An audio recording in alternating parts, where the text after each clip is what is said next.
ನಮಸ್ಕಾರ ಸ್ನೇಹಿತರೆ, ಈ ದಿನದ ವಿಶೇಷ ಮಾಹಿತಿ ಏನಪ್ಪಾ ಅಂದ್ರೆ ಈ ಶ್ರಮ ಕಾರ್ಡ್ ಅಂದ್ರೆ ತಿಂಗಳಿಗೆ 3,000 ರೂಪಾಯಿ ಪಿಂಚಣಿ. ಈ ಶ್ರಮ ಕಾರ್ಡ್ ಯೋಜನೆ ಭಾರತದ ಆರ್ಥಿಕ ವ್ಯವಸ್ಥೆಯ ಬಲವಾದ ನೆಲೆ. ಅಸಂಘಟಿತ ವಲಯದ ಕಾರ್ಮಿಕರು, ಕೃಷಿ ಕ್ಷೇತ್ರದಿಂದ ಹಿಡಿದು ಕಟ್ಟಡ ಕಾಮಗಾರಿ, ಮನೆ ಕೆಲಸಗಳಿಂದ ಹಿಡಿದು ಬೀದಿ ವ್ಯಾಪಾರದವರೆಗೆ ಲಕ್ಷಾಂತರ ಕುಟುಂಬಗಳ ಜೀವನೋಪಾಯ ಈ ವಲಯದ ಮೇಲೆ ಅವಲಂಬಿತವಾಗಿದೆ. ಆದರೆ ಇಂತಹ ಕಾರ್ಮಿಕರಿಗೆ ಸಾಮಾಜಿಕ ಭದ್ರತೆ, ನಿವೃತ್ತಿ ವೇತನ ಅಥವಾ ಅಪಘಾತ ವಿಮೆ ಎಂಬಂತಹ ಸೌಲಭ್ಯಗಳು ಬಹಳಷ್ಟು ಬಾರಿ ಲಭ್ಯನೇ ಆಗೋದಿಲ್ಲ. ಈ ಹಿನ್ನೆಲೆಯಲ್ಲಿ ಕೇಂದ್ರ ಸರ್ಕಾರವು ಗವರ್ಮೆಂಟ್ ಆಫ್ ಇಂಡಿಯಾ ವತಿಯಿಂದ ಆರಂಭಿಸಿದ ಈ ಶ್ರಮ ಯೋಜನೆ ಮಹತ್ವದ ಪಾತ್ರವನ್ನ ವಹಿಸಿದೆ. ಈ ಶ್ರಮ ಕಾರ್ಡ್ ಅಂದ್ರೆ ಏನಪ್ಪಾ ಅಂದ್ರೆ ಅಸಂಘಟಿತ ವಲಯದಲ್ಲಿ ಕೆಲಸ ಮಾಡುವಂತಹ ಕಾರ್ಮಿಕರಿಗಾಗಿ ಸೃಷ್ಟಿಸಲಾದ ಒಂದು ವಿಶಿಷ್ಟ ಗುರುತಿನ ಸಂಖ್ಯೆ. ಈ ಯೋಜನೆಯಲ್ಲಿ ನೋಂದಾಯಿಸಿಕೊಂಡ ಕಾರ್ಮಿಕರಿಗೆ 12 ಅಂಕಿಯ ಯುನಿಕ್ ಐಡಿ ಸಂಖ್ಯೆ ನೀಡಲಾಗುತ್ತೆ. ಈ ಸಂಖ್ಯೆಯ ಮೂಲಕ ಅವರ ಉದ್ಯೋಗ, ವಯಸ್ಸು, ವಿಳಾಸ ಮತ್ತು ಬ್ಯಾಂಕ್ ವಿವರಗಳನ್ನು ರಾಷ್ಟ್ರೀಯ ಮಟ್ಟದಲ್ಲಿ ಸಂಗ್ರಹಿಸಲಾಗುತ್ತೆ.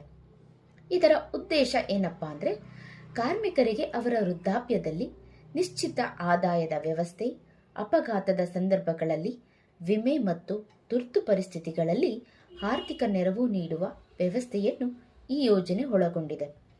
ಈ ಶ್ರಮ್ ಕಾರ್ಡ್ ಯೋಜನೆಯೊಂದಿಗೆ ಸಂಯೋಜಿಸಲಾದ ಪ್ರಮುಖ ಯೋಜನೆಗಳಲ್ಲಿ ಒಂದು ವೃದ್ಧಾಪ್ಯ ಪಿಂಚಣಿ. ಅರ್ಹ ಕಾರ್ಮಿಕರು 60 ವರ್ಷ ಪೂರೈಸಿದ ನಂತರ ತಿಂಗಳಿಗೆ 3,000 ರೂಪಾಯಿ ಪಿಂಚಣಿ ಪಡೆಯುವ ಅವಕಾಶ ಹೊಂದಿರುತ್ತಾರೆ. ಇದು ನಿಯಮಿತ ಕೊಡುಗೆ ಆಧಾರಿತ ವ್ಯವಸ್ಥೆಯಾಗಿದೆ. ಗಂಡ ಹೆಂಡತಿ ಇಬ್ಬರೂ ಅರ್ಹರಾಗಿದ್ದು ಪ್ರತ್ಯೇಕವಾಗಿ ನೋಂದಾಯಿಸಿಕೊಂಡರೆ ಕುಟುಂಬಕ್ಕೆ ತಿಂಗಳಿಗೆ ಒಟ್ಟು 6,000 ರೂಪಾಯಿ ಪಿಂಚಣಿ ಸಿಗಬಹುದು. ಇದರಿಂದ ವೃದ್ಧಾಪ್ಯದಲ್ಲಿ ಆರ್ಥಿಕ ಸ್ವಾವಲಂಬನೆ ಸಾಧ್ಯವಾಗುತ್ತದೆ. ಈ ಶ್ರಮ್ ಕಾರ್ಡ್ ಹೊಂದಿರುವ ಕಾರ್ಮಿಕರಿಗೆ ಅಪಘಾತ ವಿಮೆಯ ಸೌಲಭ್ಯ ಲಭ್ಯ. ದುರ್ಘಟನೆಯಿಂದ ಕಾರ್ಮಿಕ ಮೃತಪಟ್ಟರೆ ಅವರ ಕುಟುಂಬಕ್ಕೆ 2 ಲಕ್ಷ ರೂಪಾಯಿವರೆಗೆ ವಿಮಾ ಪರಿಹಾರ ನೀಡಲಾಗುತ್ತದೆ. ಗಂಭೀರ ಗಾಯ ಅಥವಾ ಶಾಶ್ವತ ಅಂಗವೈಕಲ್ಯ ಉಂಟಾದರೆ 1 ಲಕ್ಷ ರೂಪಾಯಿವರೆಗೆ ನೆರವು ದೊರೆಯುತ್ತದೆ.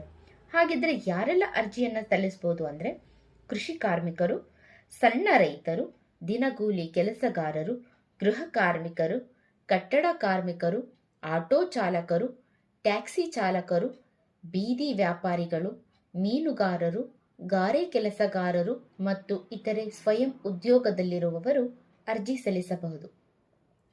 ಅರ್ಜಿದಾರರ ವಯಸ್ಸು ಕನಿಷ್ಠ 18 ವರ್ಷದಿಂದ ಗರಿಷ್ಠ 40 ವರ್ಷದೊಳಗಿರಬೇಕು. ಅವರ ವಾರ್ಷಿಕ ಆದಾಯ 2 ಲಕ್ಷ ರೂಪಾಯಿಗಿಂತ ಕಡಿಮೆ ಇರಬೇಕು ಎಂಬ ಷರತ್ತು ಅನ್ವಯಿಸುತ್ತದೆ. ಸರ್ಕಾರಿ ನೌಕರರು ಅಥವಾ ಸಂಘಟಿತ ವಲಯದ ಉದ್ಯೋಗಿಗಳು ಈ ಯೋಜನೆಗೆ ಅರ್ಹರಾಗಿರುವುದಿಲ್ಲ. ಹಾಗಿದ್ರೆ ಅಗತ್ಯವಿರುವಂತಹ ದಾಖಲೆಗಳು ಏನೇನು ಅಂತ ಅಂದ್ರೆ ಆಧಾರ್ ಕಾರ್ಡ್. ಇಲ್ಲಿ ಆಧಾರ್ ಕಾರ್ಡ್ ಅತ್ಯಂತ ಪ್ರಮುಖವಾಗಿದೆ. ಹಾಗೆ ಅದಕ್ಕೆ ಲಿಂಕ್ ಆಗಿರುವಂತಹ ಮೊಬೈಲ್ ಸಂಖ್ಯೆ ಬೇಕಾಗತ್ತೆ. ಬ್ಯಾಂಕ್ನ ಪಾಸ್ಬುಕ್ ಅಥವಾ ಖಾತೆಯ ವಿವರಗಳು ಅಗತ್ಯ. ವೋಟರ್ ಐಡಿ, ರೇಷನ್ ಕಾರ್ಡ್ ಅಥವಾ ಇತರೆ ಗುರುತಿನ ದಾಖಲೆಗಳು ಸಹ ಸಹಾಯಕವಾಗುತ್ತೆ. ಈ ಶ್ರಮ್ ಕಾರ್ಡ್ಗೆ ನೋಂದಣಿ ಇದರ ಪ್ರಕ್ರಿಯೆ ತುಂಬಾ ಸರಳವಾಗಿರುತ್ತೆ. ಅಧಿಕೃತ ಆನ್ಲೈನ್ ಪೋರ್ಟಲ್ನೇ ನೀವೇ ಸ್ವಯಂ ನೋಂದಣಿ ಮಾಡಿಕೊಳ್ಬಹುದು. ಅಗತ್ಯವಿರುವಂತಹ ದಾಖಲೆಗಳನ್ನು ನಮೂದಿಸಿ OTP ಪರಿಶೀಲನೆಯ ನಂತರ ನಿಮ್ಮ ನೋಂದಣಿ ಪೂರ್ಣಗೊಳ್ಳುತ್ತದೆ. ಇಂಟರ್ನೆಟ್ ಸೌಲಭ್ಯ ಇಲ್ಲದಂತಹವರು ಹತ್ತಿರದ ಸಾಮಾನ್ಯ ಸೇವಾ ಕೇಂದ್ರ ಅಥವಾ ಆನ್ಲೈನ್ ಸೇವಾ ಕೇಂದ್ರಕ್ಕೆ ಭೇಟಿ ನೀಡಿ ಅರ್ಜಿಯನ್ನ ಸಲ್ಲಿಸಬಹುದಾಗಿದೆ. ನೋಂದಣಿ ಯಶಸ್ವಿಯಾದ ಬಳಿಕ ಕಾರ್ಮಿಕರಿಗೆ ಯುನಿಕ್ ಇ ಶ್ರಮ್ ಐಡಿಯನ್ನ ನೀಡಲಾಗುತ್ತೆ. ಇವತ್ತಿನ ಮಾಹಿತಿ ನಿಮಗೆ ಉಪಯೋಗ ಆಗಿದೆ ಅಂತ ಅನ್ಕೊಂಡಿದ್ದೀನಿ. ಎಲ್ರಿಗೂ ಧನ್ಯವಾದಗಳು.